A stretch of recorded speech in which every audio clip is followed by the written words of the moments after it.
dating back historically, there have been advertising mascots to one degree or another in different forms throughout any time that you've had printed media. You would have stuff like maybe they'd have their logo would have a little smiley face or a little bear or something. But the first one really that I can find, tracing it back, is 1877. You got the Quaker Oats Man. With that wonderful oatmeal protein. Naturally, youngsters look forward to an occasional change for breakfast. So one morning, try strawberries blended right in while the oatmeal cooks. The recipe for delicious oatmeal and fruit blended is right on the package.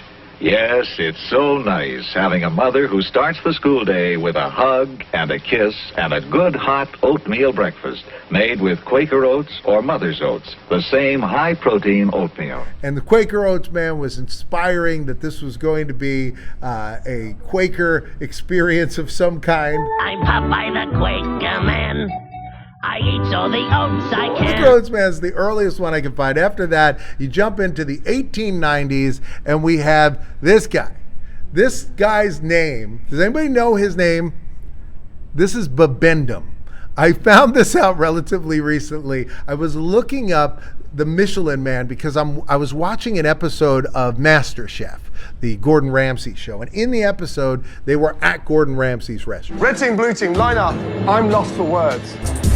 Red team, what in the... And in the back of Gordon Ramsay's restaurant, he's got like a 3-foot statue on a shelf of the Michelin Man. His restaurant has a Michelin star. And if you ever hear a restaurant has a Michelin star, that was from the Michelin Tire Company. That no matter in which country you are, the Michelin inspectors will seek the best restaurants. It was a way to get people to drive their cars around. So Michelin wanted people to go places, so they came out with this guide to tell you where good restaurants were. Now, Michelin, as a company, started in France.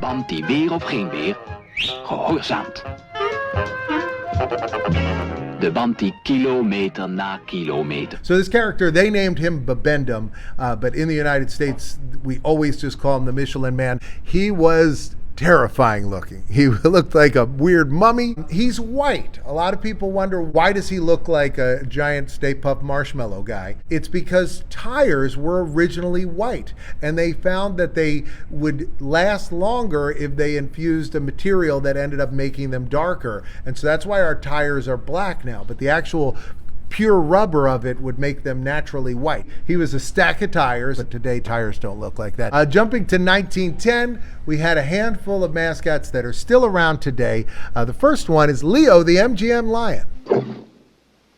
Hey, Growl, what are you doing? Make some noise, you non. Yeah, we gotta start the movie. Hey, keep growling. Oh, wait. What are you on, Valium? Maybe I ought to crank his tail, eh? That'll start him up. Okay, start up. Come on, eh? They've done some parodies of Tom and Jerry. And then Mary Tyler Moore Productions. So the next one, we're still in 1910. In that decade, we got Mr. Peanut. Nutritious Planters peanut butter. Butter. Nothing pleases like Planters. Mr. Peanut's still around today. He died a couple years ago.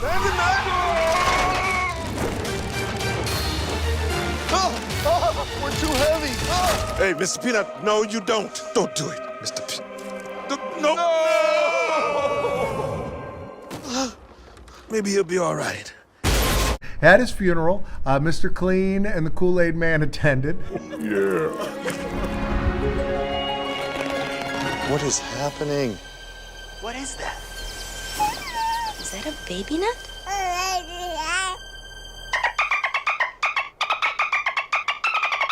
Just kidding. I'm back. Moving from 1910 to the 1920s, mascots that were created at some point in that decade. We'll start with the Laughing Cow. Pour être un grand nom du fromage et plaire à tout le monde, il faut avoir une sacrée personnalité. Next one, does anybody know who this woman is? It's Betty Crocker.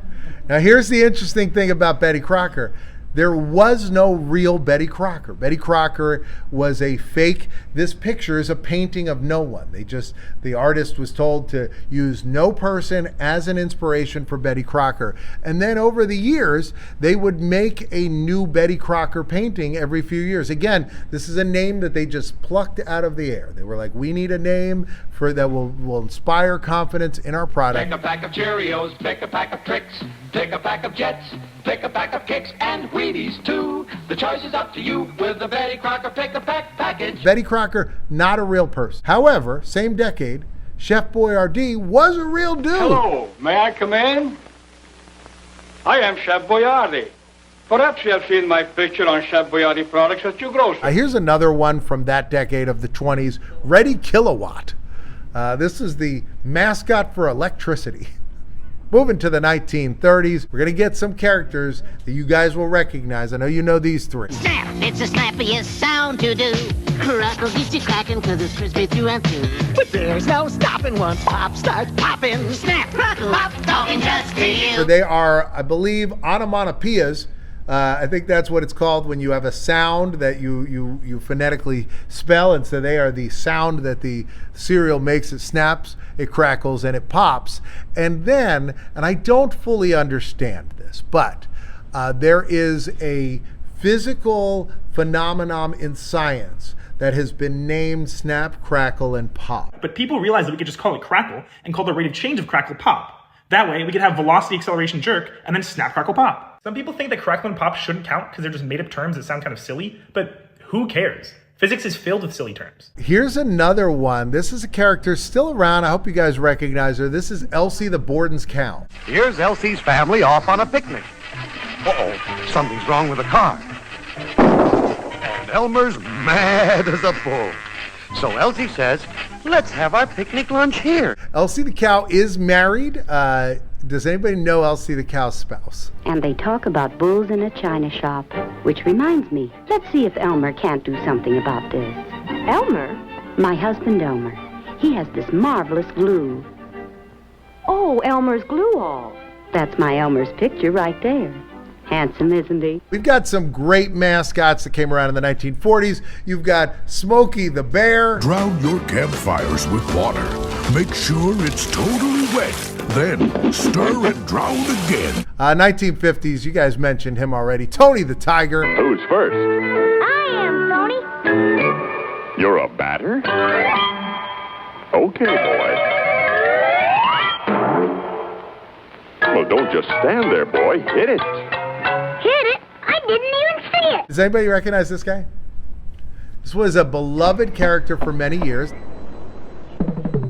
There's a big beer brotherhood of hams. There's always room for more with hams. So this was for Ham's beer. It was not ham-flavored beer. I know that's initially with today's IPAs, you're like, but this was just a beer-flavored beer, but it was Ham's beer. Land of sky blue water, land of Lincoln pine, cool enchantment, Ham's the beer refreshing, Ham's the beer refreshing. The Kool-Aid Man came out in the 1950s. Oh yeah, hey Kool-Aid!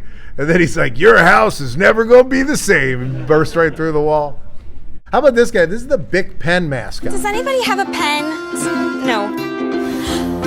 Thanks. With its fabulous styling and smooth writing, Bic for her. Hey, if you're into aliens, I dug into the theory that Steven Spielberg stole E.T., and I think it might be true. I think the guy might have a legitimate claim. I put all the details right here. Otherwise, YouTube says this is what is best for you.